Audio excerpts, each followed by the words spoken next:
I always imagined that on my son's wedding day, I would sit in the front row, right beside him, where a mother belongs. I pictured smiling guests, a proud son, and a moment where all my sacrifices finally made sense. But reality has a cruel sense of humor. The morning began beautifully. I wore a soft gold sari, the same color my son said suited me when he was little. I had spent weeks stitching the border by hand, wanting to look elegant for his big day. After all, I had funded almost everything: the venue, the catering, the bar, the decor, even the bride's dress alterations. I didn't mind. My son deserved a perfect wedding, or so I believed. When I arrived at the venue, I noticed something strange. The bride's mother gave me only the briefest smile, the type of smile people give a stranger they hope won't speak for too long. I brushed it aside. Maybe she was stressed. Weddings do that to people. But then the bride approached. Her eyes skimmed over me, cold and calculating. "Auntie, you came good. Could you please wait in the kitchen area? We need some space for family photos and seating. You'll be called later." I stared at her, thinking I misheard. I repeated, "Yes, just for now," she said, already turning away. "The staff will show you." No explanation, no apology, not even a hint of respect. A young server approached me awkwardly. "Mom, this way. They told me to seat you near the service area." My heart cracked quietly inside my chest, but I nodded. Making a scene wouldn't help. I followed him down a hallway that smelled of spices and detergent. The kitchen was loud. Clanging pots, rushing cooks, steam rising from massive steel vessels. Amid all this chaos, a small table had been set up, pushed beside crates of vegetables. "This is your seat, Mom," the server said softly, as if embarrassed for me. I sat down, my sari brushing against plastic crates. I folded my hands tightly in my lap, trying to appear composed even though every sound felt like a slap. Guests were laughing in the main hall. Music was playing, and I, who paid for every corner of that hall, was hidden behind swinging kitchen doors like an afterthought. Every few minutes, someone from the bride's family would walk past, glance at me, and quickly look away. As if my presence here was deliberate. As if I belonged in the shadows. But the worst moment came when I heard my son's voice outside the kitchen door. He was laughing. Carefree. Happy. I stood up slightly, hoping he might peek in and see me. But he didn't. His bride held his hand and pulled him away before he even noticed where I was. In that moment, warmth drained from my body. My son, my only child, the boy I raised alone, the one I protected through every storm, didn't even look for me. My eyes burned, but I refused to cry. Not here, not now. I forced a smile on my face so tight it hurt. The cooks worked around me, pretending not to notice the lonely woman sitting among sacks of onions. I placed my hands on the table and whispered to myself, "Calm down, be quiet, let the day go on." But deep inside, something began shifting. A small spark, a quiet awakening. Humiliation has a way of peeling back illusions, of showing you who people really are. And that day, sitting in the kitchen of a wedding I paid for, I saw everything clearly for the first time. Sitting in that cramped kitchen, I let my thoughts drift backward in time. Because sometimes the past hurts less than the present. I wasn't always this quiet, invisible woman. There was a time when my laughter filled our home, when my son's small hands clung to my sari as if I were his whole world. I raised him alone after his father abandoned us. I still remember the day that man packed his bags without a second glance, leaving me with a toddler on my hip and rent I couldn't afford.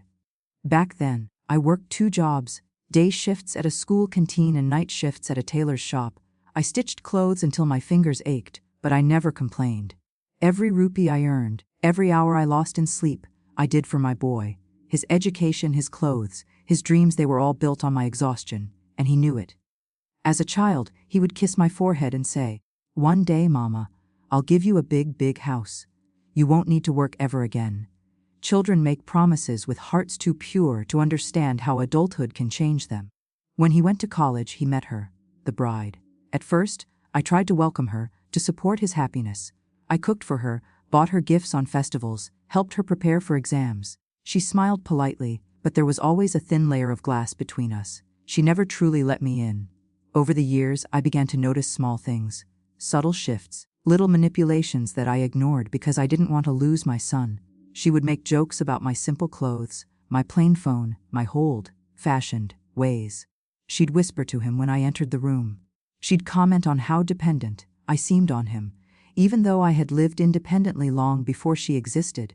Slowly, my son started pulling away. He stopped calling as often. He stopped asking if I'd eaten. He stopped visiting unless she accompanied him. And when she did, she always cut the visit short. Still, I convinced myself it was normal. Children grow up, they build their own lives. I told myself I was being sensitive. I did not want to become one of those mothers who guilt-tripped their children. But then came the wedding preparations. The bride's family insisted on a grand ceremony, far beyond their means, and they looked at me with expectations they never voiced but always implied. It would be good if you could manage the decorations. We don't want to burden the kids. You handle the food. You're so good at organizing. I paid for everything, every booking, every deposit, every hidden cost that magically appeared. I told myself it was for my son's happiness. I told myself it was normal. But the wedding day proved what I refused to admit for years. They didn't see me as family. They saw me as a wallet. The bride's mother walked around like she owned the venue. She ordered people about. She welcomed guests as if she had paid for every flower. And not once, did she mention my name. And my son, he didn't stop her.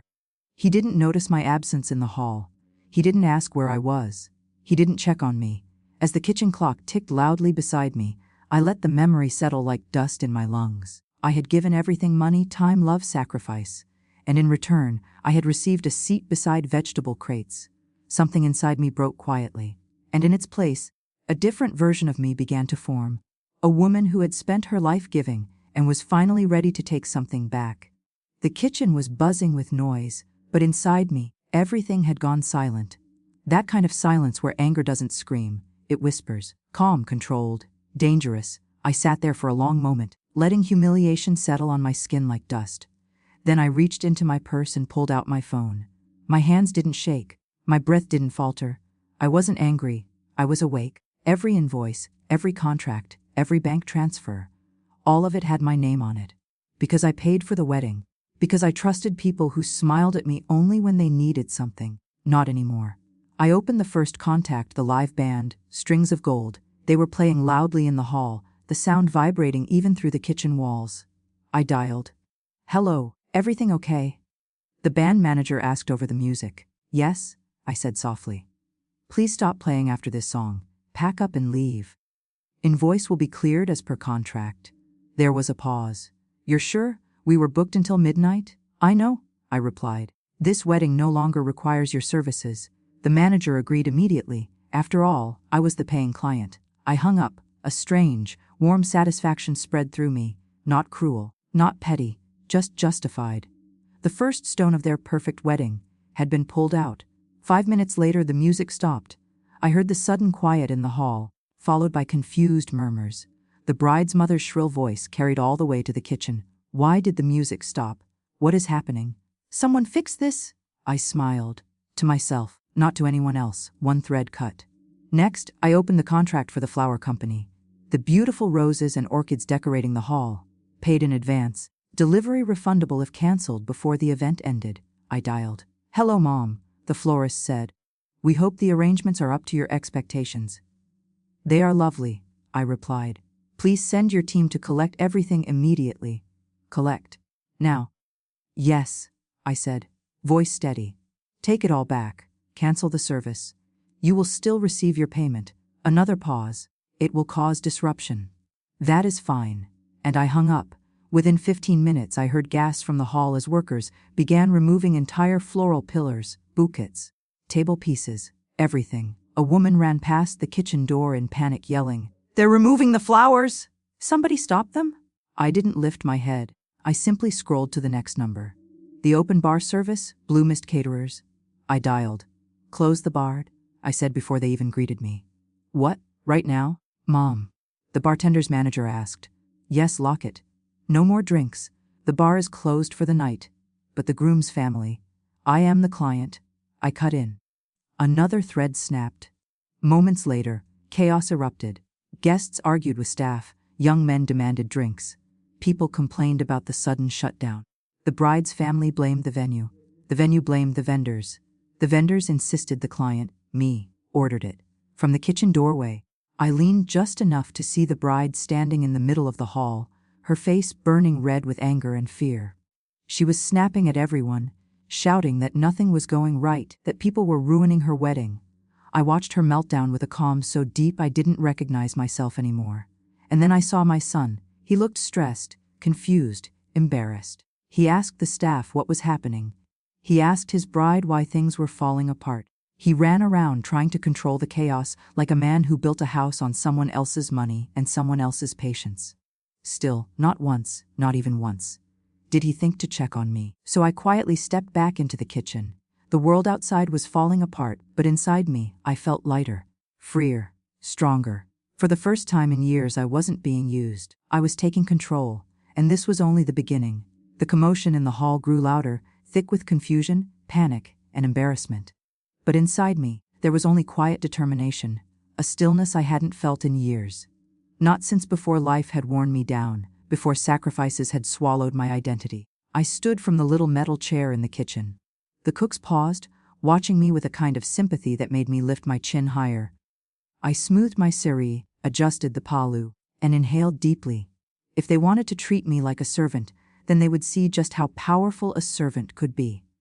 I pushed open the swinging kitchen doors and stepped into the hall. The chaos hit me immediately. Guests whispered in clusters. The bride's mother was yelling at the band manager, demanding answers. Workers carried giant flower arrangements out the back door. The bar shutters were down, and angry men were banging on them, as if alcohol was the only thing keeping them alive. And then I saw the bride, my son's wife, standing in the center like a queen whose castle had collapsed around her. Her makeup was streaking, her voice sharp, her hands trembling as she accused everyone she saw. "This is the worst wedding I've ever. Are you all incompetent? Why is nothing working? Who did this?" I walked toward her slowly. One of her cousins noticed me first. His eyes widened, and he nudged the bride's mother, who turned and looked at me as if I were a ghost she didn't expect to see. But it was my son's face I studied. He looked exhausted, confused, frustrated. And when he finally saw me approaching, he frowned, as if my presence was a problem too. "Mama, where were you?" he asked, walking closer. "Why were you sitting in the kitchen? We were looking." "You were not looking," I said gently, but the firmness in my tone silenced him. "You didn't even know where I was." He opened his mouth, but no words came out. Good. For once he was speechless. The bride stepped forward, voice sharp. "Auntie, this is not the time." "Oh, this is exactly the time," I said, cutting her off. My voice wasn't loud, but it carried across the hall. People stopped moving. Conversations froze. Even the florist's workers paused mid-step. "Let me explain," I said calmly, "why everything in this wedding is falling apart." I turned slightly, addressing no one and everyone. The band stopped playing because I canceled them. The flowers are being removed because I canceled them. The bar is closed because I canceled it. A hush fell so absolute that even the air seemed to hold its breath. The bride stared at me, stunned. "You canceled everything?" "Yes," I replied. "I did." "Why?" she shrieked. I looked her straight in the eyes. "Because you humiliated me. Because you sat me in the kitchen of a wedding I paid for. Because respect is not something you bury behind swinging doors." Gasps broke out. A few women muttered under their breath, shaking their heads at the bride. My son swallowed hard. "Mama, you should have told me." "I shouldn't have needed to tell you," I said softly. "A son should know." His eyes dropped to the floor. The bride's mother stepped forward angrily. "This is unacceptable. You ruined the entire wedding." I smiled. Just a small, polite curve of my lips. "No. I simply took back what was mine. If you want a wedding, pay for it yourself next time." The murmur of approval from the guests was subtle, but it echoed loud enough. I looked at my son one last time. His face was pale, guilt finally dawning like an overdue sunrise. "I love you," I said. "But love without respect is slavery, and I am done being a slave." Then I turned and walked out of the hall, my footsteps steady, my heart light, my dignity intact for the first time in years. I didn't look back. Not once. 3 days later, the real shock arrived for them. The venue sent penalty fines. The floral company charged emergency pickup fees. The bar demanded compensation. Every extra rupee was redirected to the groom and bride. They called me endlessly. My son came to my door, eyes red, voice trembling.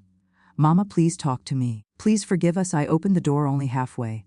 "I will," I said, "on one condition." He waited, breath held. "Respect first, everything else later." His shoulders collapsed in relief. I understand. For the first time in years, he truly did. And as for me, I walked back into my life, not as a woman who gave endlessly and quietly, but as a woman who finally reminded everyone exactly who she was. Dignity restored, heart steady, revenge sweet, and peace finally mine.